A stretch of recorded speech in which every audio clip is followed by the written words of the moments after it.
So is it safe to admit that Marvel and DC aren't doing well? Is it safe to admit, is all of the drama around comic book YouTube, is it over, like officially? Because we've got comic book resources and what's this one? Animated Times and some other websites. I think Bleeding Cool might have quoted an interview with Mark Millar on Thinking Critical.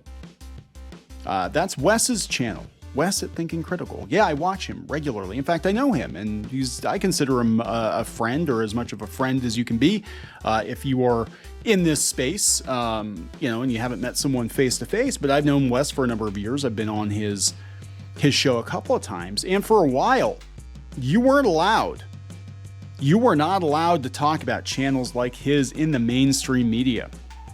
But now he's being cited, and they're not putting a qualifier next to it. They're not like, well, we think he might be Comicsgate adjacent because of some of his talking points. So just be aware.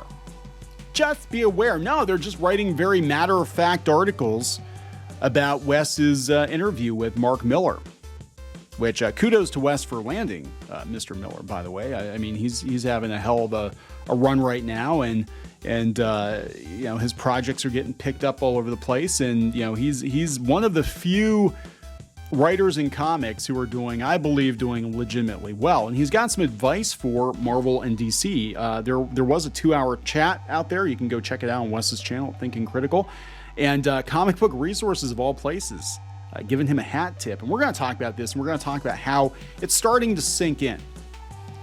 I mean, we've got some people from a couple of sites like, IDW or whatever that are going to be incredibly salty about YouTubers forever. Like, I think Heather Ontos is going to hate comics YouTube forever. Like, it doesn't matter. There's nothing you can do to fix that situation, right? Same with like Mags Visagia and some other people that have been kind of in the crosshairs of comics YouTube. I think those people are always going to hate it. They're always going to find a reason to grouse about it. They're always going to do what they can do to try to throw a wrench into anything. But I think the vast majority of people or at least comic book fans, comic book readers, and even comic book journalists, those that are left, have moved on, and they're starting to realize that, comic book YouTube might actually be a legit news source. It might be. It's no different than podcasts or anything else, right? You get people with their hot takes. You might not like Joe Rogan, but if he has a guest on that says some interesting stuff, they're going to quote it. They might even be, oh, Joe Rogan was an anti-vaxxer, but he had this guy on and he said, da, da, da, da. But remember, Joe Rogan's an anti-vaxxer. But you know what I'm saying? Like, it's not working the way it was before. So anyway, let's talk about all this, and then we're going to talk about Comics Beat and how it's starting to sink in that, comics are not in a very good place right now. They really aren't. Everything's imploding everywhere. IDW's imploding, Marvel's imploding, and with Disney on the rocks like it is right now, I think it's going to get a lot worse. So we're not imploding over here at Clownfish Studios. We're not imploding. Go out to shopclownfish.com. You have 3 days. 3 days yet to back our second chance, actually last chance campaign for Crimson Ren Volume 1, and previously on Clownfish TV. And Crimson Ren Volume 1, I don't know how many copies of this we're going to have left. I'm going to be honest. We've had a lot of people pre-order the book, and it might be a case of there is no more Crimson Ren until we do a campaign for Crimson Ren Book 2, and then we reprint the first book. I'm just saying, we've had a lot of people want this book, and a lot of people have contacted us after seeing review copies and seeing copies floating around on Twitter and whatever, and now all of a sudden people are interested in the book. And previously on Clownfish TV is currently at the printers, I think next month, maybe early October. Now, if you back this second chance campaign, just so you know, because it is a pre-order, we're not going to be shipping these orders until October. So we're going to ship them in October. We do have Crimson Ren in stock currently, but we are fulfilling the Indiegogo and Kickstarter campaigns first, and then we will come back to this campaign, because that's fair, right? It's only fair to give your first line backers their books first. I don't agree with, and there are some publishers that do this and they can do whatever they want to do. That's on you. But I don't agree with publishers that crowdfund a book and then the book actually winds up in the store before the backers get it. I've seen this on multiple occasions, not just like recent events with YouTubers. I've actually seen like big publishers do this too. You know, like people are still waiting on their copies of a book, but it's already in diamond or something. It's like, well, wait a minute. You know, the backers should get theirs first. I think the backers should always get theirs first. So this would be a second chance offer, which means you guys kind of get in line behind the first run backers. It's just kind of the way it works. So check it out, shopclownfish.com. Let's talk about Mark Millar. Animated Times has the headline, "We've got to man the stations." Old man Logan creator Mark Millar says comic book industry is dying, wants comic legends to save it from extinction. So that's very, very telling to have somebody that's pretty much at the peak of his powers right now, Mark Millar, come out and say, hey guys, the comic book industry actually is dying.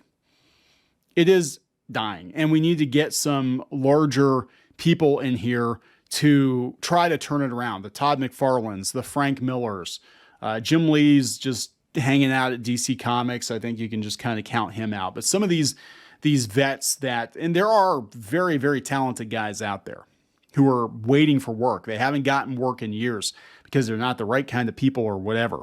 You know, Mark Millar gives DC and Marvel some advice. Veteran Superman writer Mark Millar shares his opinions on what Marvel and DC should do to revive the comic industry per Thinking Critical. Mark Millar is renowned for comics such as Superman, Red Son, Civil War, Wanted, and Kingsmen. Talked about his return to DC for a new Superman series. In the process, he offered a few words of wisdom to the big two on how to revive the struggling industry. What he did not do, or what they did not do on comic book resources, to my surprise, they did not try to demonize Wes and Thinking Critical and go down the rabbit hole of like, well, they might be Comicsgate adjacent because they have a conservative bent and they have a YouTube channel. They've criticized Heather Antos before. They're awful. But no, that's not what they're doing. They're just sticking to the facts. I am shocked.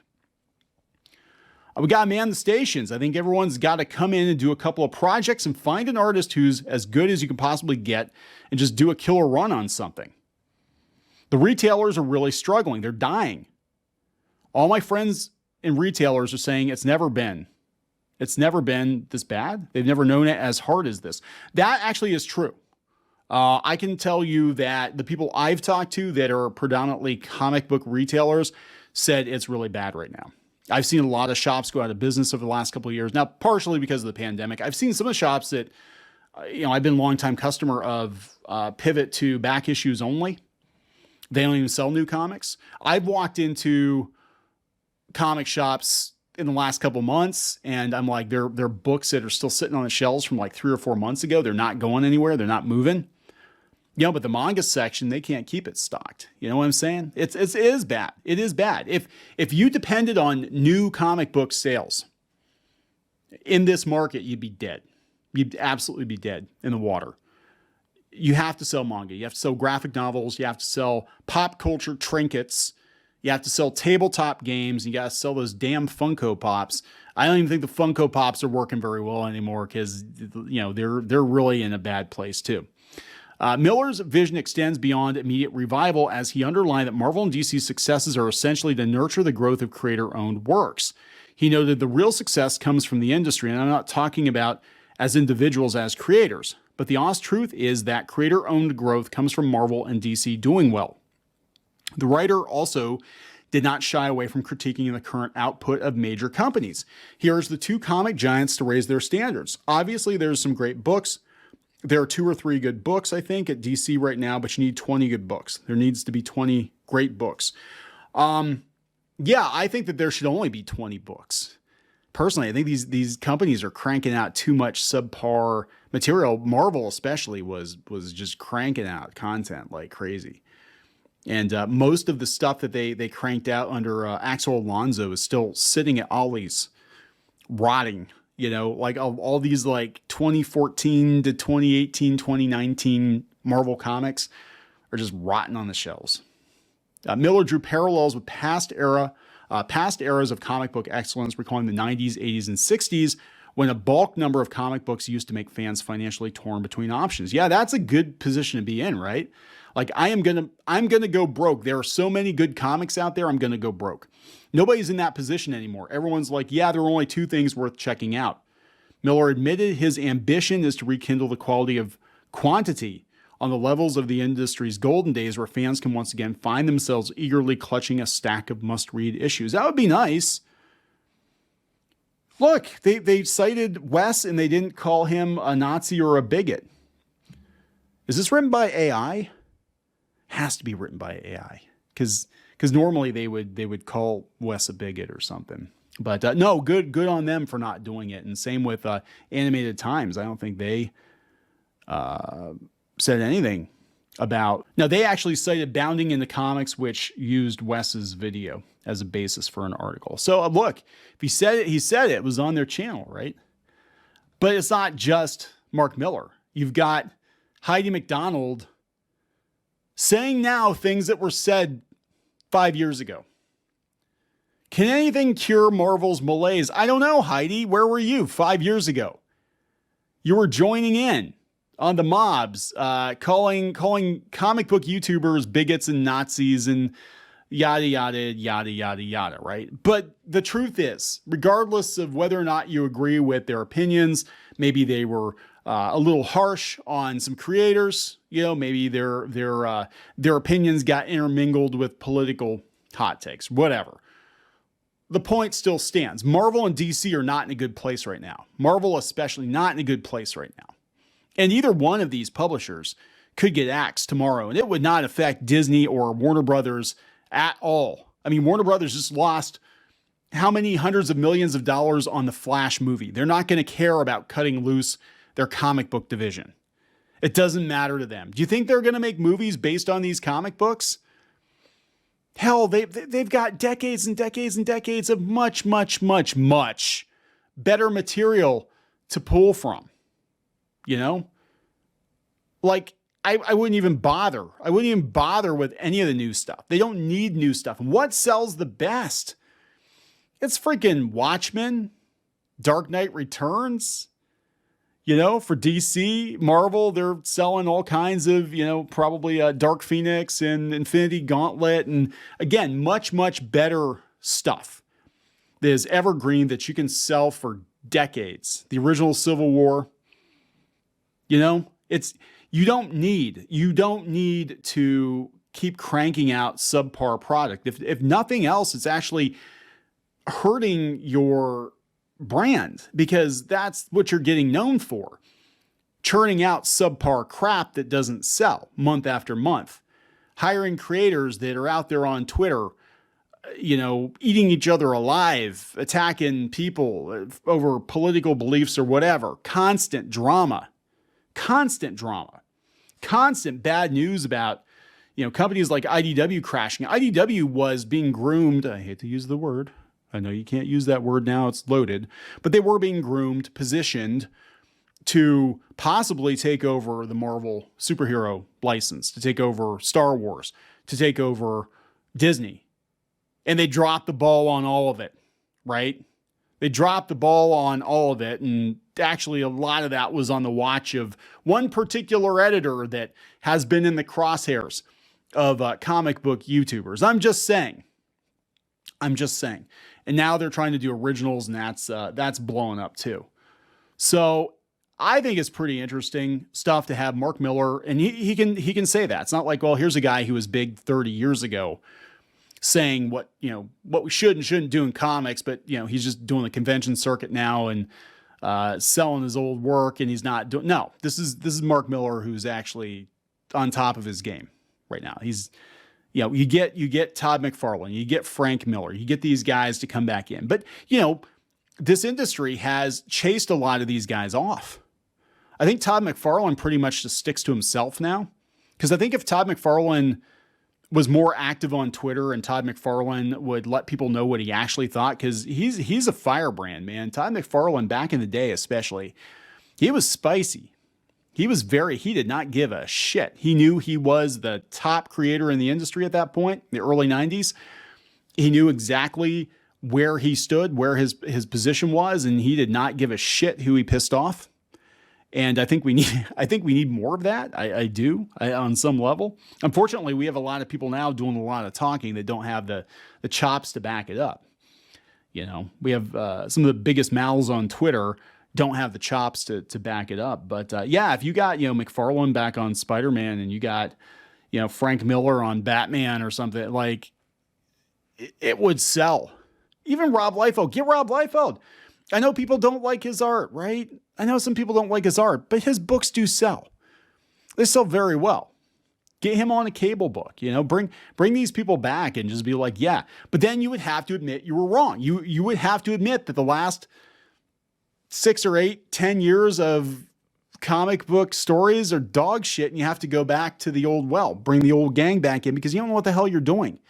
You wanted to do the all new, all different Marvel, the all new, all different DC where everybody's suddenly gay for no reason, whatever, but you would have to bring these guys back in to fix it, right? And you would have to admit that you're wrong. And these journalists would have to admit that they're wrong. But the problem is we don't even know how much these books are selling. Does anybody know how many copies we're selling of any? Like, you go out to Comic-Con, here we can kind of guess what the top sellers are, but how many copies? Hell, for all we know, the top book is selling 50,000 copies. We have no idea. We have no idea, you know, what they're selling. So this is a problem too. I think the comic book industry is in much, much worse shape than we're being led to believe. I don't think things are fine. And I think that, you know, Twitter is starting to realize that things are not fine. This is why all these creators are eating each other now. This is why, you know, Heidi McDonald is finally being like, no, maybe Marvel's broken. What? When did that happen? Come on, you're a journalist, right? You're a journalist, at least pretend to be one. You know better. You all know better. You're just pissing around because you didn't like YouTubers. You were all obsessed with politics. And the last 5 years, you could have been building a life raft. I mean, some of these people, and some of them did, you could pivot to crowdfunding, or you could go do creator-owned stuff or whatever.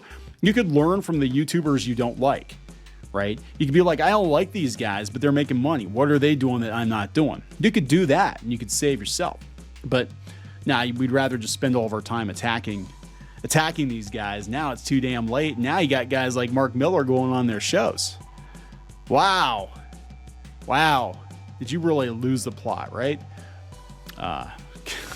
So anyway, I'm going to wrap this up, guys. Please subscribe for more pop culture news, views, and rants. Again, check out Last Chance for Crimson Wren and previously on Clownfish TV. It's pretty good stuff. People really like the Wren book. They really do, and it turned out really good. So check it out at shopclownfish.com. You have about 3 days yet, and then we're closing this thing out, and we're going to spend the next month or so fulfilling books, and I think we're going to launch Shadowbinders 3 here as a pre-order pretty soon, and that won't ship until sometime next year because it's about half done. I got to do the other half. I got to draw the other half yet. So please subscribe for more pop culture news, views, and rants, guys. We'll talk later. Help support the channel. Go to thereef.support and get early access to podcasts, videos, and other content. That's thereef.support.